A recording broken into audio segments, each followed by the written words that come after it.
दिव्यांशु शर्मा जी, दिल्ली से। राधे राधे सीते। महाराज जी, आपके चरणों में कोटि-कोटि प्रणाम। राधा वल्लभ श्री हरिवंश। गुरुदेव, मैं पेशे से शिक्षक हूँ और कानून की शिक्षा देता हूँ। गुरुदेव, आपकी वाणी से लाखों युवा सही दिशा की ओर प्रस्थान कर रहे हैं, परंतु कई बार देखा जाता है कि युवा छात्र किसी परीक्षा में असफल होकर अपने जीवन को निरर्थक मानकर गुरुदेव कुछ ऐसा कर लेते हैं जिससे बाद में सबको, समाज को और हाँ, उसको अज्ञान के कारण होता है। अज्ञान के कारण होता है। आप हार और जीत, उन्नति और अवनति से बहुत परे हैं। आपका जो स्वरूप है वो इस जय पराजय, उन्नति अवनति, सुख दुख से बहुत ऊपर है। आपका जो स्वरूप है, आपने अपने को देह माना और संसार का भाव सत्य माना। अब यहाँ पराजय बहुत बुरी लगती है और जय होने पर अभिमान का हर्ष जनित सुख मिलता है। अध्यात्म के द्वारा ही सुख दुख को मिटाया जा सकता है। ये सुख भी दुख में है, दुख तो दुख में है ही। बिना अध्यात्म के, अब जैसे आप माता पिता ने बहुत पैसा लगाया, आप पढ़े, फेल हो गए, तो हम दूसरे वर्ष पढ़ेंगे, हम तीसरे वर्ष पढ़ेंगे। निराश होने की जरूरत नहीं। हमसे चूक कहाँ हुई वो हमें सुधारने की जरूरत है। अगर कुछ बच्चे विद्यार्थी जन है तो घर में माता पिता ने डांट लगाई कि हमने लाखों रुपए लगाए, तू फेल हो गया।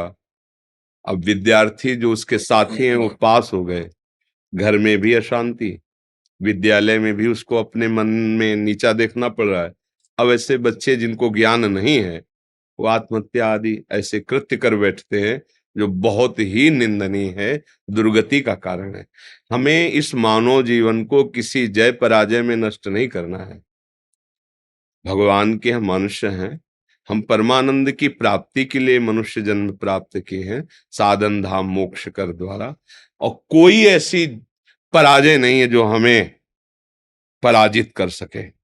हम अविनाशी के बच्चा हैं, एक बार नहीं, दो बार नहीं, 1000 बार प्रयास करेंगे और पराजय को रौंदेंगे और जय को प्राप्त होंगे।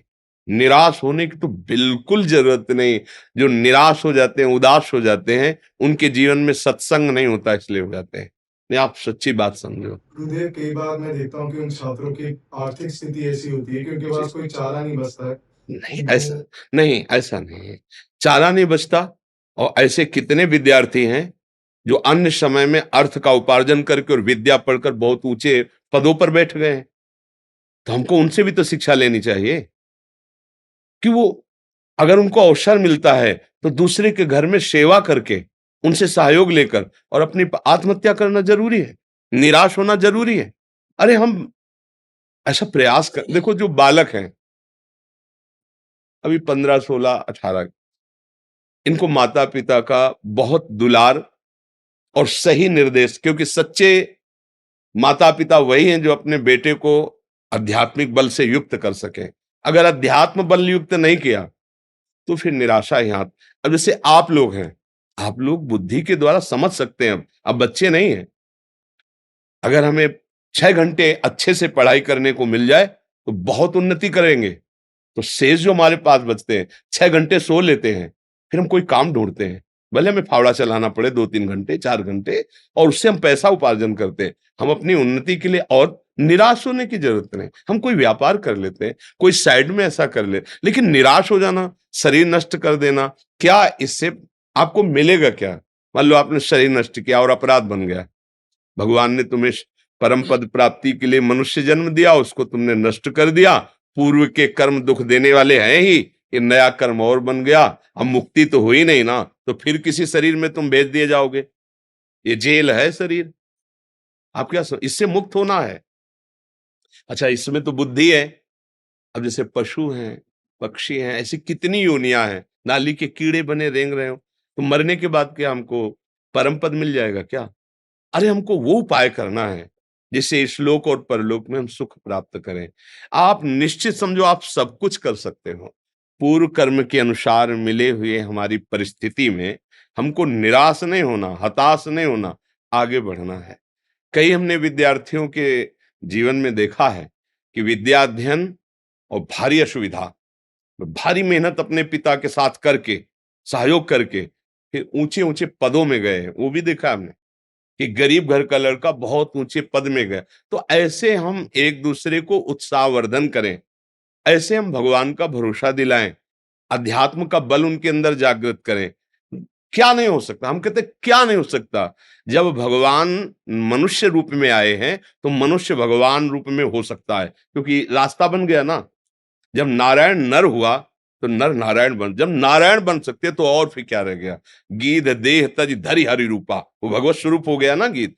तो हम ऐसे कर्म करें कि श्लोक में भी मंगल हो, परलोक में भी मंगल हो। पूर्व हमारे जो कर्म हमें परास्त कर रहे हैं वो हमें परास्त ना कर पाए, उसके लिए नाम जप जरूरी है।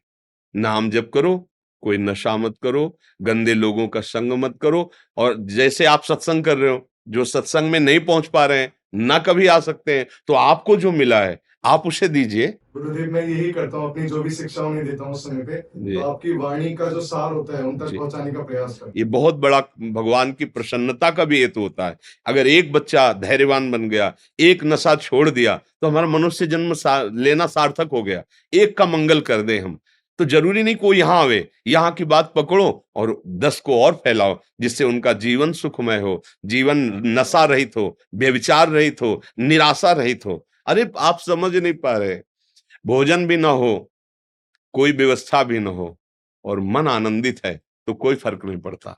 और सब कुछ है, जितना वैभव कहा जाता है, और मन अशांत है तो कुछ नहीं मिला। और मन सदैव अशांत रहेगा जब तक भजन नहीं करोगे। तब लग जीवन कुशल को, क्या सपने हो मन विश्राम, जब लग भजत न राम को शोक धाम तज। मन में हमारे आनंद तभी आएगा जब हम भगवान से जुड़ेंगे। तब लग कुशल न जीव, सपने हो मन विश्राम, जब लग भजत न राम। नाम नहीं जब करोगे तो अब जैसे लोग हैं, क्या भगवान, जब हम उनसे कहते हैं आप संयम से रहो, भगवान ने बनाया है, किसके लिए बनाया है? हमारे लिए तो बनाया है, हम भोगेंगे। भगवान ने क्यों बनाया है? भैया और कुछ भी बना है, असाध्य रोग बने, जेल बना है, नरक बना है, तो उसके लिए भी तैयार रहना। जब दुख आता है तब रोते हो, और अभी तुम्हारे प्रमाद स्थिति में गए तो भगवान ने बनाया, तो और कुछ भी बनाया है, उसको भी तो ध्यान करो। वो तुम्हारे आंख मूंदने से नहीं हट जाएगा, इसका फल मिलेगा। इसीलिए जो संत जन कहते हैं, शास्त्र कहते हैं, उस बात को मान लो। अभी भले समझ में ना आवे, मान लो, तुम महान बन जाओगे, आनंद युक्त हो जाओगे, हर समस्या से लड़ने लायक बन जाओगे। संतों के संग से यही थोड़ी कि आप बाबा जी बन जाओ, नहीं, ऐसा नहीं। आप एक अच्छे गृहस्थ बन सकते हैं, आप एक अच्छे समाज सुधारक आप एक अच्छे हमारे समाज के सेवक बन सकते हैं। बड़े बड़े पद क्या है, हमारी समाज की तो सेवा के लिए हैं। जितने भी हमारे राष्ट्र में पद हैं वो समाज सेवा के लिए ही तो हैं। इसलिए मुझे लगता है बच्चा कि हम अपने को सुधारें और अपने जनों को, शरीर को नष्ट कर देना या निराश हो जाना, ये हमारे मनुष्य जीवन में नहीं होना चाहिए, नहीं होना चाहिए। और ये तभी हो सकता है जब आप भगवान का आश्रय ले हो। अगर भगवान का आश्रय नहीं तो फिर निराशा ही निराशा है। धन संपत्ति, अगर हम भगवान का आश्रय नहीं लिए तो अभिमान बढ़ा देती है। अभिमान का स्वरूप होता है नष्ट हो जाना। वो मदिरा पिएगा, व्यभिचार करेगा, जुआ खेलेगा और अपमान करेगा, और इसका परिणाम आएगा कि फ्यूज हो जाएगा। जैसे बल्ब बहुत जला ना अपनी सीमा से अधिक, तो फ्यूज हो जाएगा। 0 वाट का है, उसमें 11,000 वाट ऐसे हो जाए ना, ऐसे ही है। हमें बहुत धैर्य पूर्वक चलना है, निराश नहीं होना। आज हमारे भोजन नहीं है ठीक से खाने का, हम प्रयास करेंगे, हम धर्म पूर्वक चलेंगे, तो एक दिन ऐसा हो जाएगा कि आप भंडारा करने वाले बन जाओगे। पक्का समझो, पक्का, ये हमारी बात पक्की समझ लो। हमारा मालिक एक एक सेकंड आपको देख रहा है, और वो आपके सच्चे मार्ग पर चलने का हिसाब ऐसा देगा कि निहाल हो जाओगे। वो कैसे देता है, वो सृष्टि कैसे बने, किसी इंजीनियर ने बनाया क्या भगवान की बात को? भगवान ने सलाह ली कि इंजीनियर साहब हमको मृत्युलोक कैसा बनाना है, स्वर्गलोक कैसा? कुछ नहीं, किसी कारीगर की जरूरत नहीं, किसी इंजीनियर की, किसी बिल्डर की जरूरत, कोई सामग्री की जरूरत नहीं। हो गया, एक पलक झपकते अनंत ब्रह्मांडों का जिसने सृजन कर दिया, उस स्वामी को हम अपना मालिक मानते हैं। वो हमारे लिए क्या नहीं कर देगा, पर भरोसा भगवान का जल्दी नहीं हो पाता। इसीलिए मुझे लगता है बच्चा कि हम सबको, आप पूर्वजों की बात पढ़ के देखो, जो सबको गुरुकुल में रखा जाता था, चाहे राजकुमार हो चाहे एक साधारण गृहस्थ का बच्चा हो, एक सीमा में सबको बैठाल के गुरुजन उपदेश करते। क्यों रखा जाता था? राजकुमार है, घर आके पढ़ा जाओ, चक्रवर्ती सम्राट का लड़का है। यहां तक कि भगवान भी गए, चाहे राम जी हो और चाहे कृष्ण जी हो। संदीपनी जी के आश्रम में हाँ भगवान कृष्णचंद्र जी और योग वासिष्ठ का उपदेश करने वाले भगवान श्री राम जी को श्री वशिष्ठ जी के गृह में बार बार, और विश्वामित्र जी के द्वारा कई शिक्षाएं दीक्षाएं भगवान ने प्राप्त। तो भगवान को क्या प्राप्त करना यार? जाकी श्वास वेद श्रुति चारी, सो हरि पढ़े ये अचरज भारी। जिनके श्वासों से वेदों का प्रादुर्भाव, उनको पढ़ना है क्या? पर जब भगवान ने मनुष्य रूप में अवतार लिया तो गुरुकुल का सेवन किया। वहीं तो सुदामा जी से मित्रता हुई थी। एक इतने गरीब और एक भगवान द्वारिकाधीश स्वयं, दोनों मित्र बनकर रहे। क्यों ऐसा होता था? क्योंकि उनके अध्यात्म की जागृति होती थी। आज छोटे छोटे बच्चों को मोबाइल ने, कुसंग ने, जिन बच्चों को अभी बिल्कुल उस विषय से अनभिज्ञ होना चाहिए, उन विषयों के वो ज्ञाता है।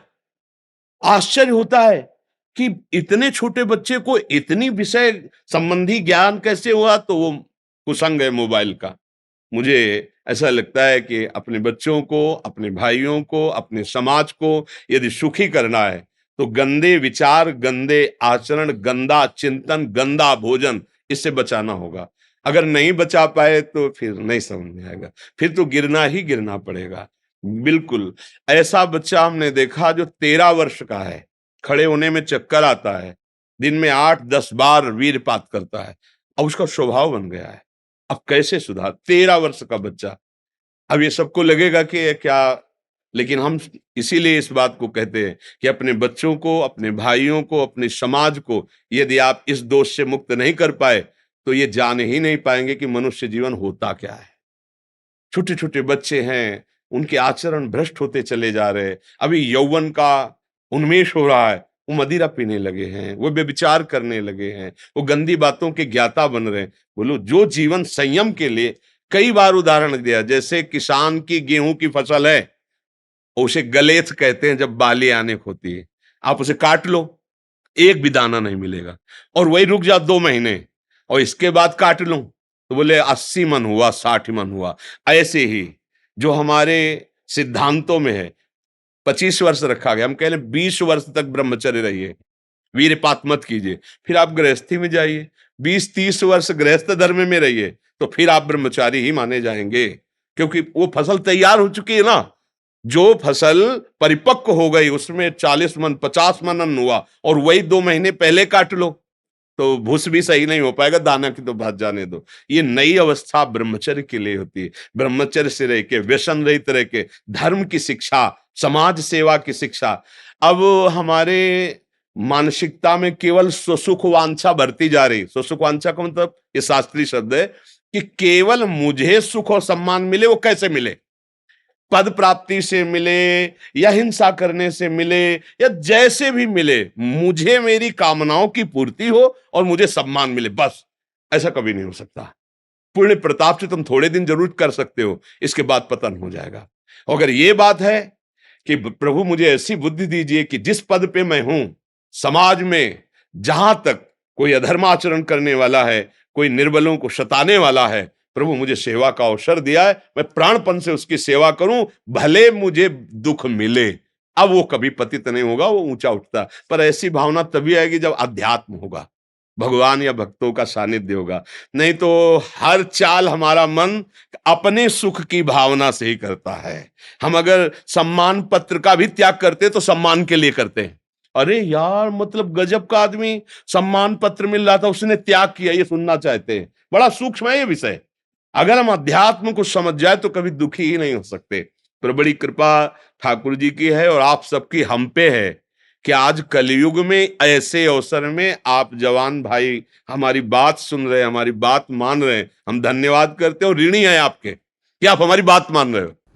गुरुदेव, हम तो तिनके मात्र हैं, वो तो आपकी कृपा की हवा है जो नहीं बच्चा, बहुत बहुत जरूरी है, बहुत जरूरी है। आज हमारे नौजवान ऐसे हो जा रहे हैं कि बगल में अत्याचार हो रहा है और वो मुस्कुरा के निकल जा रहे हैं। कृपा करेंगे तो वीडियो बना करके वायरल कर देंगे, लेकिन बचाएंगे नहीं।